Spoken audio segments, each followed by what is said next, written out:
ये कहानी एक ऐसे फ्रिज की है जिसके अंदर पूरी दुनिया बसी हुई है। ये कहानी हमें दिखाती है कि हम ह्यूमंस कहाँ पर स्टैंड करते हैं। इस कहानी में हम पास्ट से लेकर फ्यूचर तक ये देखेंगे कि हम ह्यूमंस ने नेचर को क्या दिया और उससे क्या पाया। इस दुनिया का समय हमारी दुनिया से बहुत फास्ट है। चलिए बढ़ते हैं हम अपनी कहानी की ओर। हम एक लड़के को देखते हैं जिसका नाम रोब है और कुछ सामान लेकर वो इस अपार्टमेंट में आता है। इसको देखकर पता चलता है कि ये लोग अभी अभी यहाँ पर शिफ्ट हुए हैं, जिसकी वजह से सारा सामान इधर उधर फैला हुआ है। इसके बाद हम गेल को देखते हैं। गेल और ये कपल्स हैं और लिविंग रिलेशनशिप में रहते हैं। गेल कहती है कि देखो पुराने मकान का मालिक यहाँ पर अपना फ्रिज छोड़कर गया है। वो गेल से कहता है कि दरअसल ये पुराने फ्रिज हमारे नए फ्रिज से बहुत ज्यादा स्मार्ट हैं। वो कहता है पुराने फ्रिज में मोटर ऊपर होती है और न्यू फ्रिज में मोटर नीचे लगी होती है, इसकी वजह से उसमें से गर्म हवा निकलती है और उसी मोटर को उस गर्म हवा को वापस ऊपर फेंकना पड़ता है, जो कि थोड़ा अजीब है। तभी गेल लाए हुए कार्टन से पीने के लिए वाइन निकालती है। वो रोब से पूछती है क्या तुम ये लोगे? रोब कहता है शायद फ्रिज में बर्फ जरूर होगी।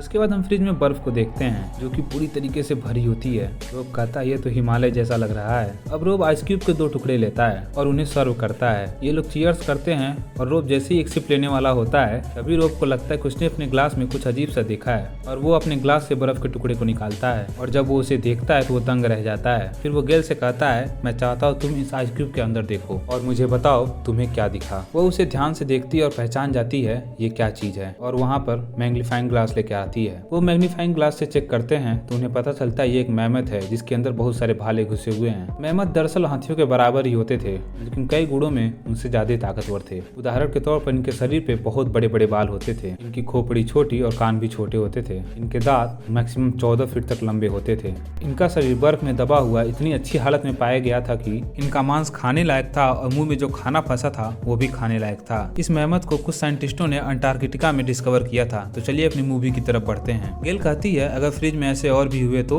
वो फ्रिज को चेक करने के लिए जाती है। वो वहाँ पर जितना भी सामान रखा हुआ था वो सबको हटा देती है और वो जो पाती है उसे देखकर उसके होश उड़ जाते हैं। रॉब भी चेक करने के लिए आता है और उसके भी होश उड़ जाते हैं। वो देख के हैरान हो जाता है और कहता है ये क्या बला है, और वो कहता है हमारे फ्रिज में तो एक पुरानी सभ्यता है। और वो पाता है कि हमारे सिविलाइजेशन के मुकाबले इस सिविलाइजेशन का समय फास्ट फॉरवर्ड में चल रहा है। गेल पूछती है क्या सच में यहाँ पर लोग रहते हैं? रोब कहता है क्या तुम्हें सच में यहाँ लगता है? इसके बाद ये लोग इस मैमथ की डेड बॉडी को अपने गमले में दफना देते हैं। इसके लिए ये लोग कुछ सेकंड का मौन व्रत भी लगते हैं। गेल हंसी करते हुए कहती है चलो अच्छा हुआ, ये कुछ फर्टिलाइजर के काम तो आया। अब ये फिर से फ्रिज को चेक करने के लिए जाते हैं और पाते हैं कि यहाँ पर इंडस्ट्रियलाइजेशन शुरू हो चुका है। रोब कहता है ये क्या, अभी तो 10 मिनट पहले यहाँ पर कुछ और था। गेल कहती है शायद यहाँ का टाइम रेट कुछ अलग होगा। अभी कुछ ही देर बीतता है कि वो लोग देखते हैं कि यहाँ पर पूरी की पूरी सिटी का निर्माण हो रहा है। ऊंची ऊंची इमारतें बन रही हैं। हम देखते हैं कि इस सिटी में इमारत के छत पर बैठे 2 लोग बात कर रहे हैं और कहते हैं इन दोनों निकम्मों के पास हमको घूरने के अलावा और कोई काम नहीं है क्या? फिर दूसरा कहता है पता नहीं, लेकिन मैं इस लड़की के दांतों में फंसी ब्रोकली को देख देख कर परेशान हो गया हूँ। ऐसा उन लोगों ने इसलिए कहा क्योंकि उनकी दुनिया का समय फास्ट फॉरवर्ड में चल रहा था। हमारी दुनिया के कुछ सेकेंड इन दुनिया के कई शताब्दियों के बराबर थी। अब देखते ही देखते यहाँ पर पूरी सिटी खड़ी हो जाती है और अब ये लोग फ्यूचर में पहुँच चुके हैं। तभी एक मिसाइल आकर बहुत जोर से फटती है, इसकी वजह से रॉब डर जाता है। गेल बहुत डर जाती है। उसके बाद हम देखते हैं उस ब्लास्ट की वजह से रॉब का चेहरा पूरी तरीके से रेड हो गया है। गेल रॉब को उसका फेस दिखाने के लिए कोई चमकीली चीज देती है और फिर इन लोगों का ध्यान फ्रिज में जाता है और हमें पता चलता है कि फ्रिज में न्यूक्लियर वॉर चल रहा है। गेल फ्रिज का दरवाजा बंद कर देती है और ये बोलती है कि अब ये लड़ाई इतनी जल्दी तो खत्म होने वाली है नहीं, और अब ये लोग एक पिज्जा ऑर्डर करते हैं। रॉब कहता है कि 1 घंटे से ऊपर हो गया है, क्या पता वहाँ पर सब कुछ ठीक हो गया हो।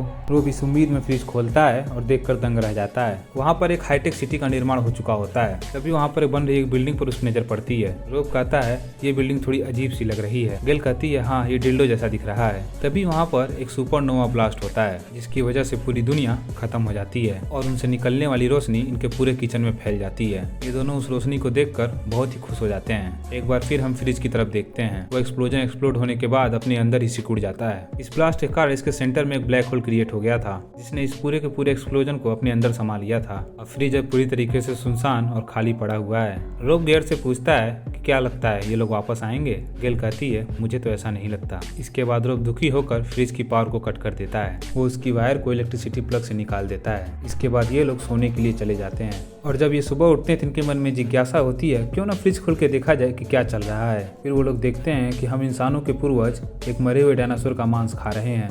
ये अब उस दौर में पहुंच गए हैं जब इंसान ने अपनी धरती पर अपना अस्तित्व नहीं ढूंढा था। तभी मांसाहारी डायनासोर आता है और ये भागने लगते हैं। इनमें से कुछ को वो खा जाता है और इसी के साथ ये कहानी यहीं पर समाप्त हो जाती है। इस कहानी से हम ये सीखते हैं कि हम इंसान अपनी बर्बादी का खुद ही कारण हैं और हम सोचते हैं कि इससे सब कुछ ठीक हो जाएगा। सच्चाई इसके उलट है।